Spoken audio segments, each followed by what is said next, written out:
Sunlight fell on the red brick walls of the orphanage. Dame walked into the courtyard, stepping through dappled light. He was here to pick up his daughter fostered here. His heart beat faster. After a long separation, his daughter opened the door and shyly waved to him. Looking at her long-neglected mother, Xiaomei was flooded with complex emotions, years of pent-up confusion and resentment churning within her, turning into an unspeakable bitterness. Beautiful. Why, oh why, did you leave me in the depths of time? Beautiful stammered, really unable to utter a complete sentence. Furious, Xiaomei kicked him out immediately. As night fell, Mei was chatting casually with her partner, Hey, when a few mischievous kids suddenly darted around the corner, playing ding-dong ditch. Looking at the scene, Blackie drifted back, fondly recalling the very fun and carefree games with Lily. On a whim, he suddenly dragged Xiaomei to that arcade. In Ahei's memory, people once lived here, but fate is fickle, and that life ultimately vanished completely. In the afterlife, his soul twisted and mutated, becoming a bloodthirsty evil spirit, only manifesting at specific times. As people draw nearer, and Li Hua gently knocks on the weathered wooden door, the slumbering years slowly open their eyes. When the second knock abruptly echoes, the evil spirit will relentlessly possess the visitor. The iron gate at the corridor's end unexpectedly slid open as they talked. Ahei hurried forward and knocked on the wooden door. Seeing this, Xiaomei tapped lightly twice. The silence was complete. They planned to set off. In an instant, a bizarre scene unfolded rapidly, sending shivers down Mei's spine. Even more terrifying, Black vanished without a trace. Scanning around anxiously, Zhang Ming called out Blackie. Suddenly Big Black jumped from the shadows, startling Zhang Ming. Black sensed the somber mood and tried to lighten it with a sudden, playful act to ease the tension just a little bit. As night deepened, Amu's persistent calls roused Black from his deep sleep completely. He checked the clock, and a woman's figure appeared quite suddenly right in the glass before him. Blackie whirled around to see what was happening. He pushed the door open, finding the room empty. Suddenly, a rapid knock echoed from outside.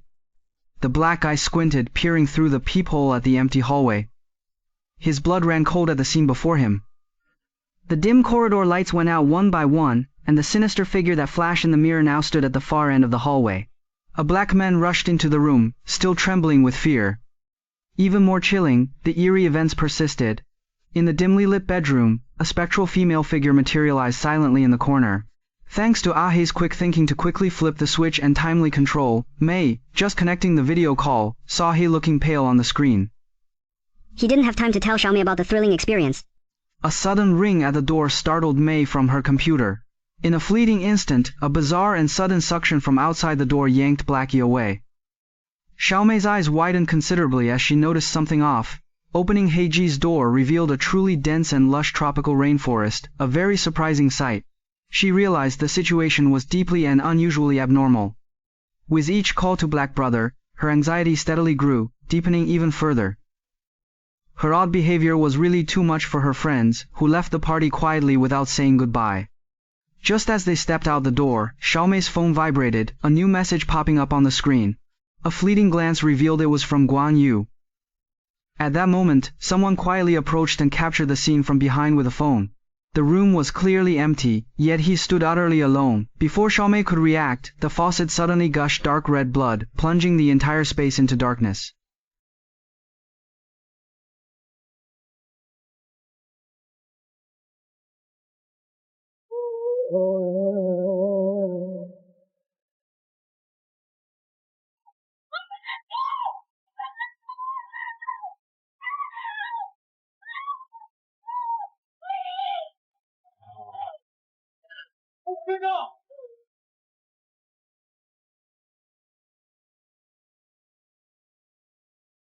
Lily was certain these terrifying encounters weren't mere illusions. She sought her mother's help. Overjoyed and flustered by her daughter's unexpected return, Dame quickly prepared a cozy bedroom for her. Late at night, as Dame was about to sleep, she heard Xiaomei crying. Alarmed, she got up and followed the sound. But Dame suddenly noticed a woman she didn't know begin to softly sob. Gathering her courage, Xiaomei inquired who it was. Suddenly, she smiled as a sharp blade sliced her throat. Crimson liquid bloomed before her eyes. Suddenly, Xiaomei jolted awake from a dream. Dame anxiously asked her why, and Xiaoli described the dream in detail. Hearing her mother mention the unfamiliar woman, Xiaomei's heart clenched, and unease washed over her. This woman's face was almost exactly the same as the figure she'd glimpsed at the office building window. Clearly the woman is behind Blackie's disappearance. Next, I'm probably next on the block. Xiaomei's frightened face is all I see. Dame suggests we spend the night together. A sharp knock echoed through the quiet morning, suddenly jolting Xiaomei awake. To ease her daughter's fear, Xiaomei decided to answer it herself. Opening the door, I saw my friend Lily waiting in the hallway. Great Beauty has come today, wanting to commission this sculptor to create a mother and child statue. As Lily stepped inside, Dame warmly pulled her into the living room. Surprisingly, Lily was now filled with joy. When Xiaomei appeared, her expression froze.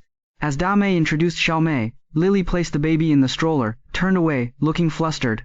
Both were bewildered. Water, she hurried after him. Lily stood back, panicked. He bluntly told Dame that Xiaomei was marked by evil, a terrible curse indeed, and no one could possibly pull her completely from the abyss. A deep shadow fell over Xiaomei's heart. Helpless, he quickly called Dazhuang. This old friend at the station is the last hope. After a brief greeting, Dazhuang began to slowly recount that long-buried past to his two friends. When Mei and Hei were children, the high-rise was still inhabited.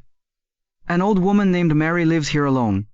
Following Mike's disappearance here, two friends are convinced he's the culprit. Driven by their relentless pounding, Mary, fearing further malicious reprisal, tragically took her own life. Dazhuang always believed that Mary and Mike's bizarre disappearance was somehow connected. This seasoned detective, known for his unique deductions, typically unravels cases from seemingly unrelated details. It's likely an acquaintance is the culprit. Black mysteriously vanished. This old case has nothing to do with the long-dead Mary. Dazhuang firmly believes science explains everything. He scoffed at Mei's mention of a truly vengeful Mary ghost story. Late at night, Xiaomei diligently researched priestess legends extensively on her computer.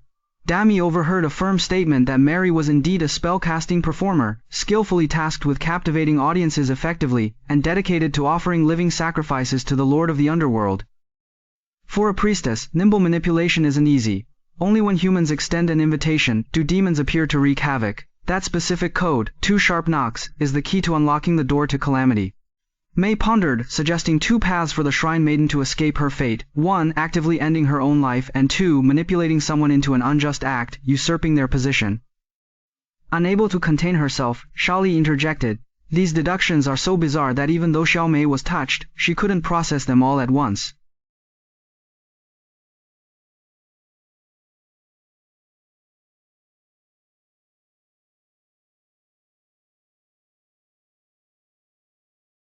Time flies and several days have passed quickly. Dame and her companions fondly reminisced at length about the past. Before Mei turned 5, Dame was always her caregiver.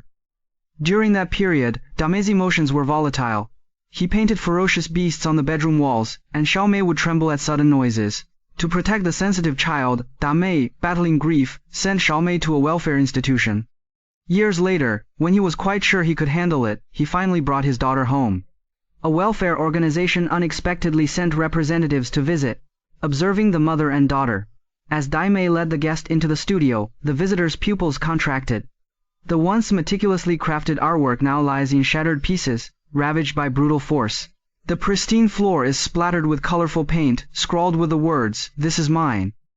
Police quickly identified Mei's renowned art collective as the key suspects in the case.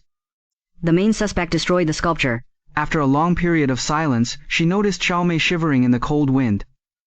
The waves of regret wash over me, as fangs of guilt gnaw at my heart. I huddled in the shadow of guilt, each mistake replaying in my mind. With sincere remorse, Dame sincerely apologized to Xiaomei.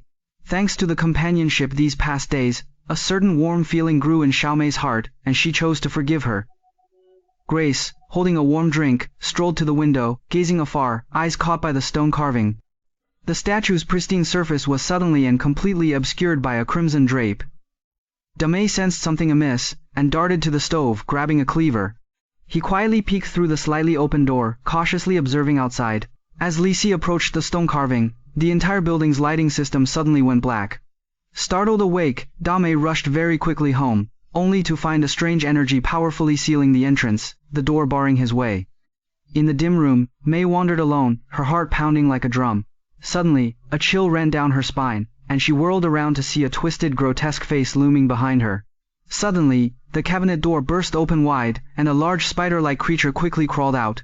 Luckily, Xiaomei used all her strength to cleave the iron door in two, finally freeing the utterly terrified Xiaomei. After that terrifying experience, Dame heeded Xiaomei's warnings.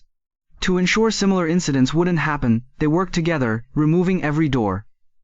Flames devoured everything, turning it to ash. Unexpectedly, something went wrong the next day. Mei is going abroad with Dame to unwind. As Li Hua passed through the dilapidated entrance, the wooden door, old and worn, appeared unexpectedly where only the frame had remained. With a creaking groan, the door swung open to reveal a lush, dense rainforest. In an instant, Mei felt lifted by a mysterious force. Dame tried her best to stop her from being dragged behind the terrifying door, holding Xiaomei's wrist tightly. The mysterious suction failed to pull her away. With no other options, they turned to Lily for help as the situation spiraled out of control. Lily dismissed Xiaomei's online findings, calling the reviews completely unfounded and unreliable. Later, they learned more of Marie's truly unfortunate past, in which Mei played a questionable role. Lily's only solution was for Dame to uncover the truth and expose the masterminds behind Mike Ritchie's disappearance, clearing Mary's name. Unnoticed, Mei slipped away from the engrossed pair. By the time Dame snapped out of it, Xiaomei had vanished without a trace. Overwhelmed by Xiaomei's sudden disappearance, Dame knew his most immediate task was to quickly identify the mastermind. Dazhuang's phone suddenly rang, the screen showed it was him. Besides Mary, were there any other potential suspects in that old case a while ago? Dazhuang coldly cited the case closure reason and abruptly hung up.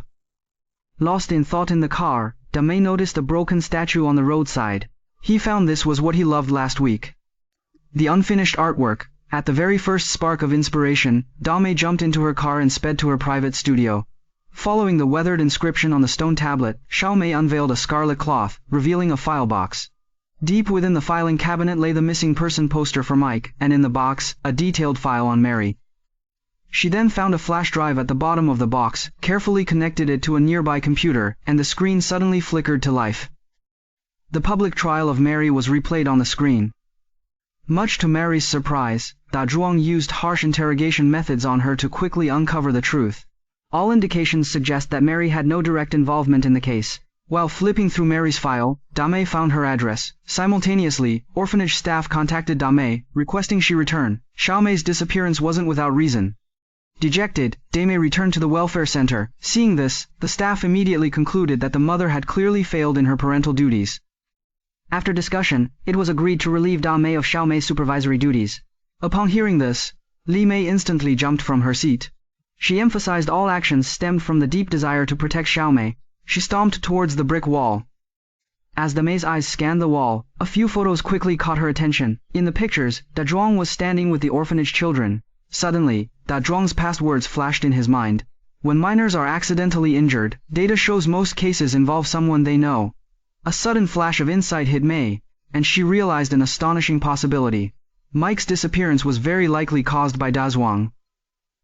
Dame realized the urgency of the situation and rushed up the stairs, grabbing Xiaomei and dragging her out. Dame promptly called Lily for help. Unexpected twists and turns arose.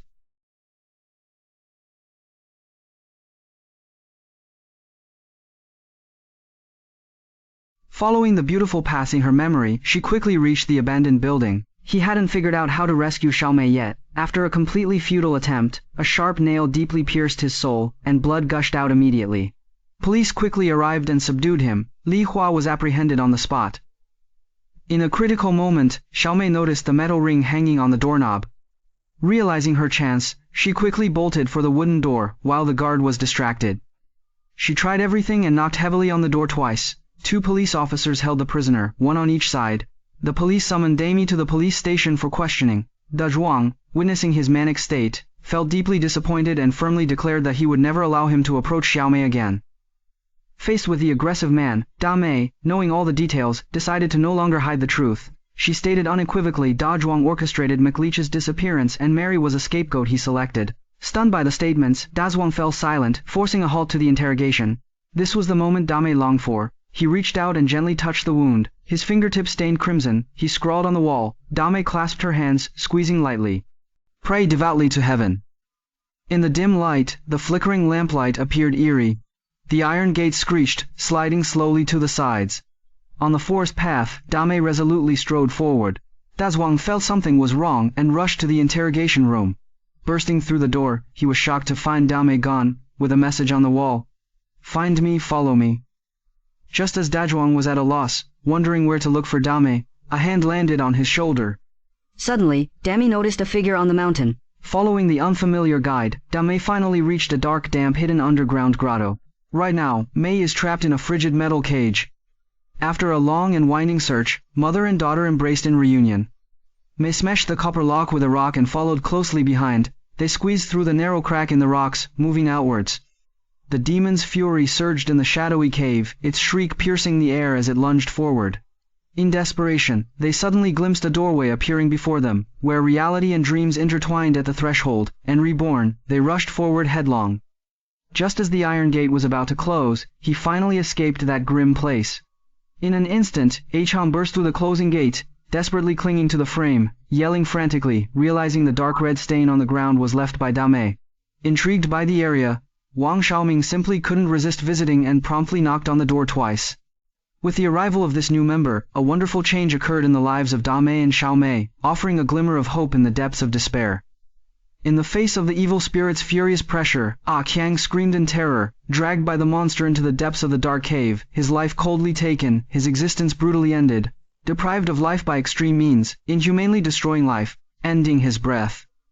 The plot is just beginning to unfold. Mr. Dame returned home from work, and was utterly stunned by the devastated scene he saw. He anxiously called out his wife's name, desperate for answers and explanations, but only Lily, who was already waiting there in the room, responded. At that moment, Dame confided in Xiaomei about her inner doubts, having thought all the troubles had subsided. Dame firmly believes Dazhuang is the root of all her misfortunes. Xiaomei's revelations plunged Dame back into fear.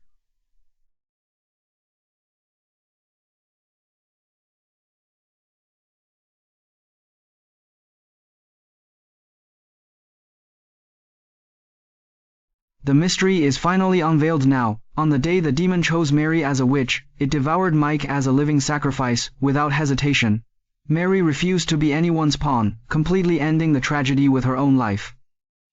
It wasn't long before the Dark Envoy set his sights on a new dancer, Lily.